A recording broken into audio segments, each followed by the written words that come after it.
Bismillahirrahmanirrahim. Assalamualaikum warahmatullahi wabarakatuh. Jadi kita berjumpa kembali untuk topik yang ke-8 yang mana merujuk kepada tajuk bagaimana kita nak membina jaringan ataupun networking dalam kalangan organisasi. Baiklah, sebelum kita nak bergerak kepada slide-slide yang seterusnya ataupun perbincangan yang seterusnya, pertama sekali kita nak tengok konsep dulu. Secara asasnya lah apa yang dikaitkan dengan jaringan dan apa itu networking dan sebagainya. So yang pertama sekali, jaringan ataupun networking selalunya satu kita boleh katakan sebagai perkara lah ataupun item yang sangat penting kepada perjalanan perkembangan sesebuah organisasi, dan ia selalunya terbentuk melibatkan pertukaran informasi ataupun idea dalam kalangan rakan-rakan industri bersesuaian lah. Contoh macam dalam kategori F&B, dalam institusi-institusi pengajian tinggi. Contoh kalau kita nak tengok macam USIM ada buat collaboration dengan universiti di Indonesia ke Brunei contohnya kan. Seterusnya melalui proses membangun dan memelihara hubungan dengan orang lain dapat membantu mencapai tujuan profesional dan juga peribadi. Contoh kalau USIM misalnya dia nak bergerak kepada satu research university contohnya, so dia akan buat satu collaboration ataupun jaringan industri pertukaran pelajar kan, guest lecture contohnya dengan institusi tertentu bagi tujuan-tujuan mewujudkan golongan-golongan profesional yang bersesuaian. Okey. Seterusnya, untuk membantu organisasi dalam memperolehi pertambahan dari sudut pelanggan, pengetahuan, mencapai pertumbuhan perniagaan dan meningkatkan keuntungan. That's why kalau kita tengok macam selalunya kalau dalam batch 1, batch 2 dia ramai perempuan. Saya akan bagi contoh yang sangat dekat dengan you all, iaitu Vivi Yusof. Kalau you tengok Vivi Yusof ni, dia buka Fashion Valley kan. Kemudian dia ada produk tudung. Famous lah. Nama dark tapi very expensive tudung dia. So, apa yang you biasa dan kalau you all perasan, Vivi Yusof ni dia selalu ambil kesempatan tu dari sudut positif lah. Maksudnya contoh macam hari tu orang tengah viral pasal Disney. So dibuatlah collaboration ataupun dibuatlah networking dengan company producer Disney ni untuk keluarkan tudung yang bertemakan Disney. Kemudian hari tu dia approach Starbucks pula. So dia keluarkan version Starbucks. Produk-produk dia lah. Kemudian dia ada buat collaboration dengan apa lagi? Banyak lagi lah kan. Saya pun tak teringat. So dia adalah kalau Hari Merdeka tiba-tiba dia pergi approach mana-mana company. So mungkin lepas ni dia boleh buat dengan tea leaf ke apa-apa sajalah yang bersesuaian kan. Tudung boba misalnya. Okay, so itu adalah salah satu cara dia ataupun cara company tersebut lah untuk menarik perhatian pelanggan ataupun mencapai pertumbuhan perniagaan in terms of collaboration, soft networking, dan juga satu lagi adalah untuk mencapai keuntungan. Sebenarnya untuk kita membina networking ni dia ada banyak tips. Jadi saya kongsikan sikit lah. Antaranya adalah mewujudkan matlamat networking. Contoh macam Vivi Yusof ni apa dia punya objektif dia? Untuk melariskan tudung dia. Jadi macam mana dia nak melariskan tudung dia? Dia akan keluar dengan idea-idea baru. Jadi golongan-golongan yang minat Starbucks, yang suka tengok Disney kan, so dia akan belilah sebab dia adalah limited item ataupun kita boleh katakan sebagai limited edition. So dia takkan ada keluar dah. Ada setengah-setengah saya tengok beli 250, kemudian dia orang resell balik 2 kali ganda dengan harga yang dia orang beli sampai 600 lebih. Ada satu set tu 5 tudung sampai 1000 lebih. Ada orang beli dan sold out. Itu salah satunya lah. Jadi dia tahulah apa sebenarnya matlamat networking dia dengan Starbucks dan sebagainya.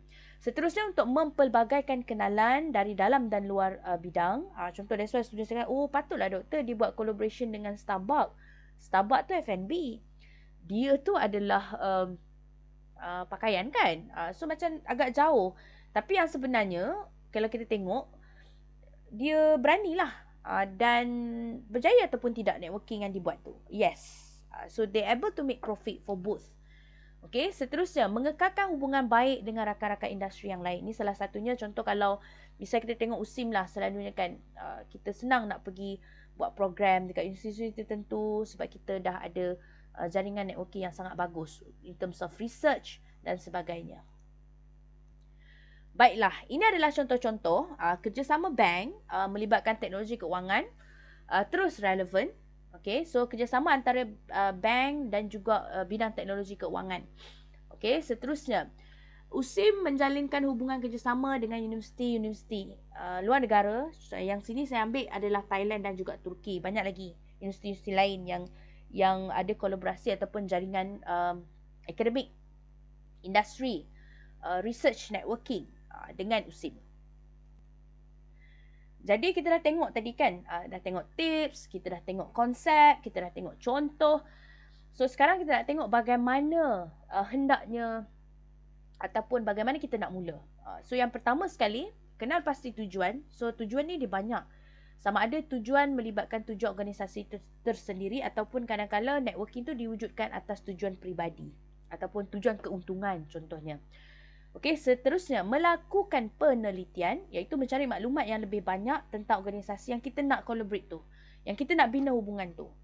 Jadi kita kena tahulah dan kita akan cuba mengetahui bagaimana mereka dapat membantu untuk mencapai tujuan kita. Seterusnya mencari peluang, kenal pasti siapa yang dapat membantu untuk mewujudkan kita boleh katakan jaringan tersebut. Melalui orang tengah ke ataupun melalui siapa lagi? Contoh ahli-ahli dalam organisasi tu contohnya ataupun department-department tertentu memang kerja dia approaching je kan, marketing dan sebagainya. Seterusnya melalui elemen komunikasi kita boleh hubungi organisasi yang tersebut dan kita boleh jelaskan tujuan dan bagaimana untuk menjalankan kerjasama. Ada setengah-setengah tu dia suruh kita present macam proposal paper. Dia nak tengoklah apa objektif dia, apa manfaat yang kita boleh bagi, apa yang kita expect daripada dia dan sebagainya.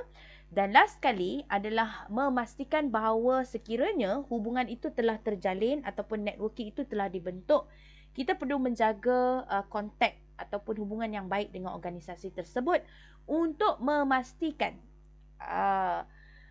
hubungan yang sedia ada itu dikekalkan dan juga akan terus berkembang di masa akan datang. For long term lah, not only for short term. Ini adalah antara elemen-elemen yang ada dalam proses networking. Selalunya melibatkan connection, relationship, memberi ruang kerja career, opportunities, contact melalui internet, business card, colleges, meet and greet, mempunyai common interest yang sama, elements of community dan satu lagi selalunya networking ini akan membawa kepada sukses. Kalau dalam kelas selalunya saya akan minta student saya untuk highlightkan lah apa antara elemen jaringan komunikasi yang boleh diwujudkan. Akan pilih satu company dan kita akan identify melalui apa kita katakan tadi, elemen-elemen networking tadi. Baiklah, saya rasa itu sahaja insyaAllah untuk topik yang ke-8 ni. Rasanya tak ada tugasan sebab agak sukar untuk saya conduct bila saya tidak bersama dengan kalian. Normally saya akan bawa student saya keluarlah ke kawasan apa tu yang sedia ada tu untuk bergerak dan diorang akan kenal pasti apa kita panggil melalui tugasan yang saya berikan. Namun begitu, rasanya untuk tugasan bagi topik 7 tadi pun dah besar. Minta you all buat poster, PowerPoint. Pilih salah satu ya, jangan buat dua-dua. Lepas tu, and then you kena present, upload pula dalam YouTube. I think it's actually enough untuk session kita pada hari ini. Walau apapun, saya mengucapkan ribuan terima kasih. Dan saya akan menantilah penghantaran daripada you all. InsyaAllah. Jadi kalau ada sebarang persoalan, ketidakfahaman ataupun kemusykilan, boleh bertanyakan kepada saya melalui WhatsApp group yang kita dah create tempoh hari. So, saya rasa itu saja. Terima kasih banyak-banyak. InsyaAllah kita akan jumpa lagi di masa akan datang. Assalamualaikum. Terima kasih semua.